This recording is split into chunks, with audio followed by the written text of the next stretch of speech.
Eu quero começar, no caso, com o nosso consultor. Antes de mais nada, explicar para a nossa população o que é um consultor legislativo. É o assessor técnico, né? Explica um pouquinho para a gente, Charles, por favor. O que faz o consultor legislativo e qual o seu papel aqui numa discussão como essa da regulamentação do trabalho por aplicativo? Perfeito. Agradecer pelo convite, saudar a todos os telespectadores. O consultor legislativo, a consultoria legislativa, ela é uma unidade dentro da Câmara dos Deputados, técnica, de natureza técnica, apartidária, desvinculada de deputados específicos, de lideranças partidárias, enfim. Ela serve para dar um apoio sob demanda para o deputado, para o partido que necessitar. Então a gente tem esse papel de ajudar os parlamentares a entenderem as matérias, a saberem as opções disponíveis.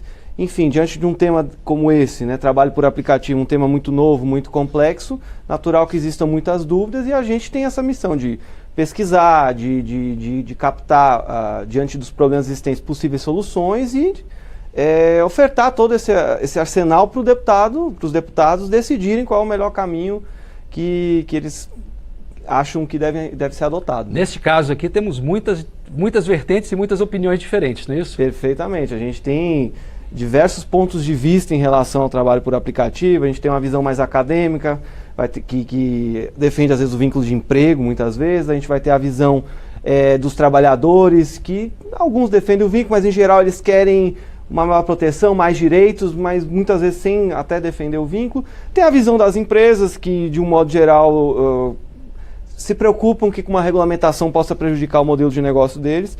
Então a gente tem todas essas posições legítimas em debate e a gente, enquanto consultor, que tem a compreensão técnica do problema, a gente auxilia a política a tomar as melhores decisões. Daqui a pouquinho a gente vai detalhar um pouco melhor cada um desses pontos de vista, porque a gente vai receber uns convidados aqui que vão nos ajudar a entender ou compreender o que eles demandam, os pedidos de cada um.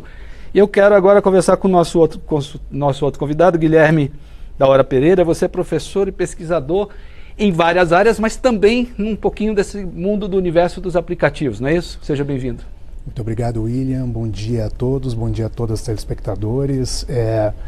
Sim, a minha pesquisa ela se direciona ao mundo do trabalho como um todo, e como é bastante evidente, as transformações do mundo do trabalho necessariamente no século XXI passam por essa onda que é a inovação através do trabalho por aplicativos. Trabalho por aplicativos, inteligência artificial, mas substancialmente o trabalho por aplicativos ele vem inovando o mundo do trabalho a partir desta nova perspectiva que tomou todo mundo de assalto e agora não só o Brasil, mas o mundo inteiro busca formas de oferecer proteção social para esses trabalhadores, para essas trabalhadoras. A gente tem, pelo que eu narrei ali, um universo bastante considerável de pessoas que são ou dependem desse trabalho ou são impactadas, famílias são impactadas. Você consegue, seu trabalho de pesquisa, você observa esse conjunto, tanto os que trabalham como os que sofrem o impacto?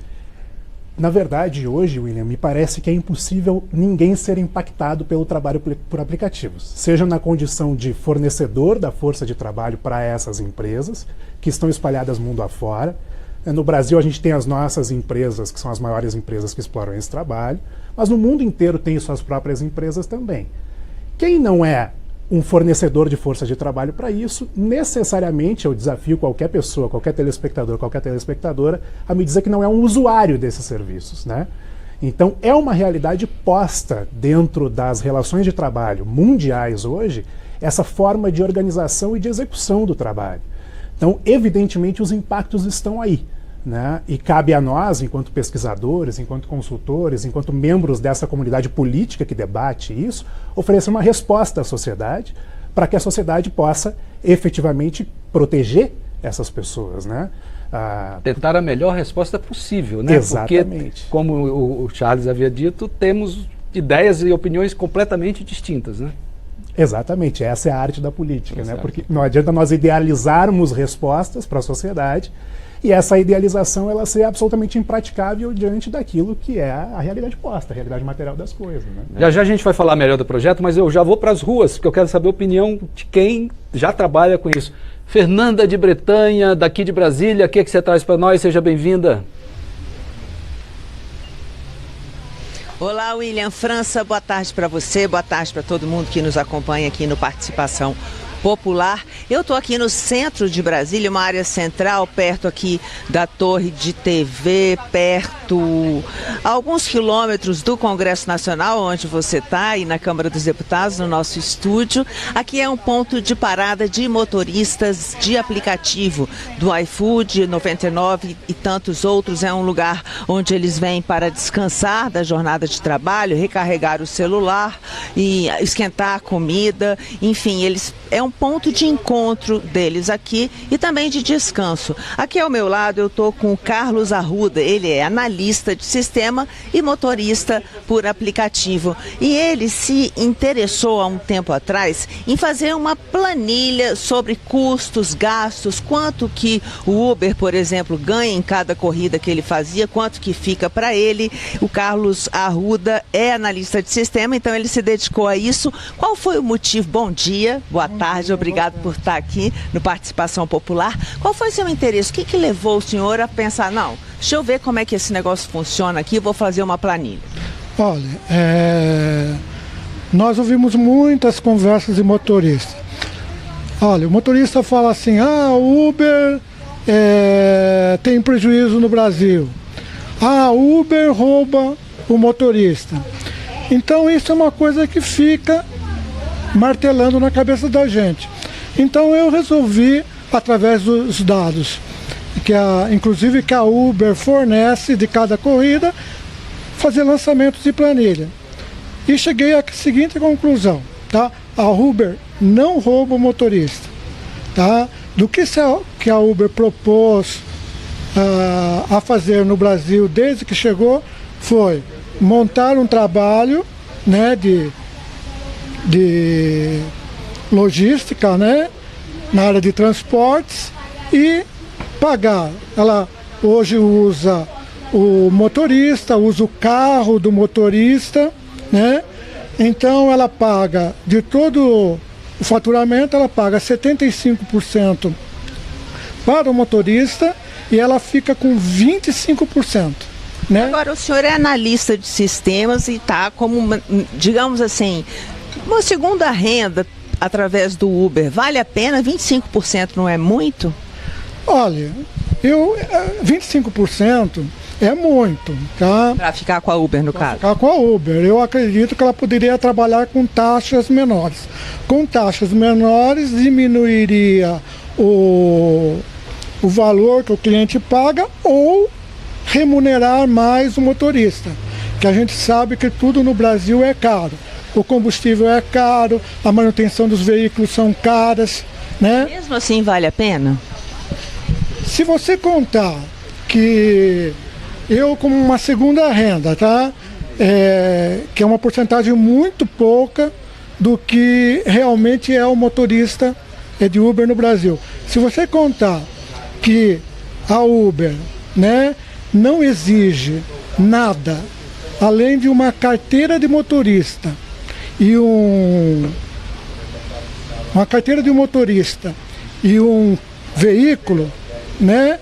Eu acho que num país como o nosso, onde o desemprego é muito alto e a falta também de trabalhadores técnicos é alta, eu acho que a Uber se encaixa muito bem. Agora, há uma proposta, senhor Carlos, lá no Legislativo, no Congresso Nacional, de uma certa regulamentação desse serviço por aplicativo, até porque vocês, como o senhor disse, ficam sem garantia nenhuma. Não tem garantia previdência social, caso sofra um acidente, não tem nenhuma garantia de um salário enquanto estivesse recuperando desse acidente. O senhor concorda ou discorda de um mínimo de regulamentação com relação a essas plataformas? Olha, a lei que está hoje no Congresso, ela regulamenta certas coisas, principalmente dar o motorista uma segurança maior, né, no caso de acidentes, no caso de uma interrupção de trabalho, né? Então eu acho isso muito válido, tá? A lei, ela contempla hoje 3 coisas básicas, tá? A seguridade do motorista, né? no caso, criação de sindicatos, tá? E de uma certa maneira, segurança jurídica para a Uber trabalhar no Brasil. Se você ver bem, a lei não contempla nada do motorista, para o motorista. Eu acredito que uma regulamentação maior a respeito disso deve vir do Estado, né?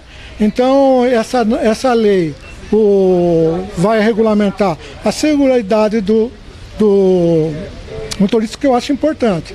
Eu mesmo estou afastado 60 dias e não estou recebendo nada. A Uber não paga zero para mim. Se eu trabalhei zero, a Uber paga zero. Olha só, William, o Carlos Arruda sofreu uma cirurgia recentemente, uma cirurgia cardíaca, inclusive, então ele está há 60 dias, como ele disse agora, sem poder trabalhar na Uber. Então eu lhe pergunto, diante disso que o senhor acabou de contar pra gente, valeria a pena ou vale a pena ser só Uber no Brasil? Vale pelos motivos que eu já disse para você, tá? Desemprego alto, tá? E muita pouca exigência da Uber para você trabalhar como motorista. Mas de resto, no seu caso, o senhor estava contando, sofreu uma cirurgia, está em casa sem receber. Exatamente. É isso que eu espero da lei que está no Congresso hoje corrija.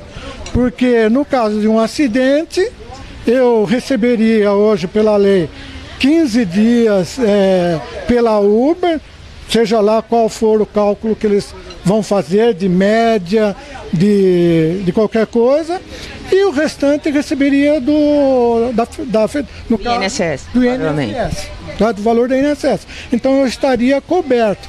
Hoje eu estou há 60 dias parado sem receber de nenhuma fonte, seja da Uber, seja do INSS. Então eu acho que a lei é boa nesse sentido. Mas a lei, como eu disse para você, ela não contempla o motorista, a não ser a seguridade, tá? Por quê? Porque essa lei está contemplando hoje sindicato, né, que a partir da votação dessa lei, os sindicatos podem atuar, né? A Uber, no caso, está com um monte de processos no STF que, com a lei, ela vai se livrar de todos esses processos e o governo vai fazer uma arrecadação maior para o INSS, que eu acho justo. Eu não sou contra isso. Ok, muito obrigada, Carlos Arruda, pela sua entrevista, pela sua disposição de estar com a gente aqui hoje no Participação Popular. Foi muito enriquecedor. Obrigada. Tá, ok, muito obrigado a vocês e uma boa tarde. Boa tarde. Tá? William. Obrigado, Fernanda. Obrigado, seu Carlos. Seu Carlos tem uma visão geral aqui dessa questão toda, né? Ele acertou, ele errou. O que ele tem de informação que está correta? Por favor, Charles. O Carlos, me parece que ele está falando do projeto que o Executivo mandou em 2024. Eu digo isso porque esse projeto ficou estigmatizado como sendo um projeto voltado para a criação de sindicatos e que de fato previa a parte previdenciária sem grandes outros direitos. Não tinha, realmente era um projeto mais simples. E esse projeto não avançou aqui no Congresso Nacional. Houve algumas tentativas de melhora deles e tudo, mas acabou não avançando. Esse projeto regulava só o trabalho do motorista de veículos de 4 rodas, né? do Uber, né? Que a gente conhece como Uber. E só que então, como não avançou, e esse tema ele é um tema efervescente na nossa sociedade, enfim, cedo ou tarde vai precisar dessa regulamentação. Ano passado, a Câmara dos Deputados tomou a iniciativa de elaborar um novo projeto, do zero, um novo projeto, para, enfim, debater esse tema novamente, agora, né, livre desses estigmas que ficou o projeto do Executivo, um projeto do próprio Legislativo. E esse é o PLP 152/2025. Neste projeto que está em discussão agora, que é do que a gente está falando, contempla os direitos e os deveres ou essas questões que ele levantou dos trabalhadores dos aplicativos. Perfeitamente. O projeto original é uma base talvez com menos direitos, mas também com alguns avanços em relação ao projeto executivo. E agora, no debate que está sendo feito desse projeto na comissão especial, que foi instaurada só para debater esse projeto, já foi apresentado um primeiro substitutivo que avançou ainda mais nessa questão dos direitos. Então, claro, é um tema que a gente não sabe se esse substitutivo vai ser aprovado ou não. Substitutivo, para o nosso telespectador, Perfeito. é um texto que É um novo modifica, texto. um novo texto. Perfeito. Não é isso? O substitutivo é o nome porque substitui o texto original. São tantas modificações que é um novo texto, na verdade.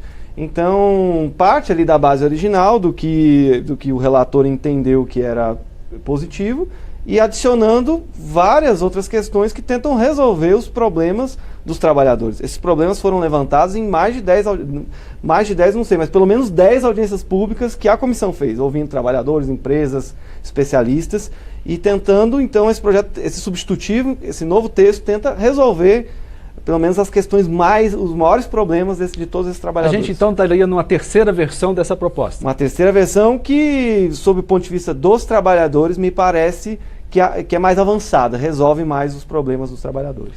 Por favor, dentro das opiniões emitidas pelo nosso entrevistado, o que você depreende aí? Como você avalia como um estudioso do ponto de vista sociológico? Eu acho que o Carlos ele toca num ponto muito interessante, muito importante, para que a gente possa entender o que é peculiar, afinal de contas, nessa relação de trabalho própria dos aplicativos. Ele fala ali, quando ele apresenta aquela planilha dele, 75% fica para o motorista, 25% fica para Uber. Mas qual que é o grande diferencial dessa relação de trabalho? Quando a gente pensa no vínculo de emprego tradicional, na relação de trabalho, não vou dizer antiga, mas tradicional, a gente pensa que a empresa fornece todos os instrumentos para que o trabalhador possa executar o seu serviço, o seu trabalho, o seu ofício. Ele normalmente se desloca até a empresa, ele produz ali, trabalha o dia inteiro, no final, e aí tem o computador, que é a empresa que fornece, todos os insumos são fornecidos pelo próprio empregador. Ele volta para casa e não investe nada a não ser a própria força de trabalho dele, que ele despende lá por 8 horas, 12 horas de trabalho por dia. No aplicativo é diferente, porque no aplicativo ele fornece o carro, ele fornece o trabalho, ele fornece a moto, a bicicleta, então ele tem que arcar com revisão, com óleo, com toda a manutenção da própria execução do seu serviço. O que a empresa faz, ela tem um algoritmo, que é a propriedade dela, e todo esse domínio tecnológico que ela disponibiliza para aquele trabalhador e ela controla, de certa forma, aquele trabalho através desse algoritmo, por intermédio desse algoritmo. E o trabalhador, ele arca com todos os custos desse trabalho. Então, por isso que essa planilha, essa iniciativa dele é importante, porque ele consegue chegar lá na ponta, na última linha ali da conta, para saber exatamente quanto que vai ficar para ele. Que talvez não seja esse 75%, seja bem menos, porque ele tem que eliminar todos os custos do trabalho que ele vai. Na hora que ele fizer o líquido, que é o bruto menos as despesas, ele vai chegar num valor líquido talvez inferior aos 25%. Possivelmente inferior aos 25%. E essa é a grande dificuldade, de como é que eu enquadro essa relação de trabalho hoje. Por quê? Porque isso é uma novidade absoluta dentro do mundo do trabalho. A gente tem uma empresa de transporte de carro que não tem nenhum carro, E assim as coisas acabam sendo muito inovadoras e muito diferentes, Tá certo. Eu vou chamar Belo Horizonte já, mas antes eu quero só fazer uma explicação para os nossos telespectadores, é importante. Nós convidamos as empresas e elas não puderam participar, alegaram problemas com a agenda. A gente chamou a Mobitec, que é a Associação Brasileira de Mobilidade e Tecnologia. Nós convidamos representantes do iFood e da 99 Food para estar presentes aqui conosco no estúdio, mas não foi possível. Então a gente tentou ouvir o outro lado para não ficar uma coisa que a gente não tentou entender as empresas também, tá? Ficar mais claro. Fala galera da Folha TV, não se esquece de se inscrever aqui no nosso canal para assistir programas como Folha Notícias Manhã, Folha Notícias Noite, o nosso Folha Entrevista e o nosso Barzinho das Meninas. Muitas coisas bacanas a gente acompanha por aqui. E a gente precisa muito, muito do apoio de vocês para nosso trabalho jornalístico, investigativo, de curadoria de conteúdo, com vocês ajudando no nosso Pix, folhademocrata@gmail.com, ou mandando superchats, valeu demais, e os recursos financeiros, tornando-se membro do nosso canal, no nosso curso de jornalismo básico, para você ficar muito bem informado a respeito de tudo. Queridos e queridas, muito obrigado pela presença de todos vocês. Vida longa e próspera. Cuidem-se, cuidem dos seus e não esquece de se inscrever aqui na Folha TV. Até mais!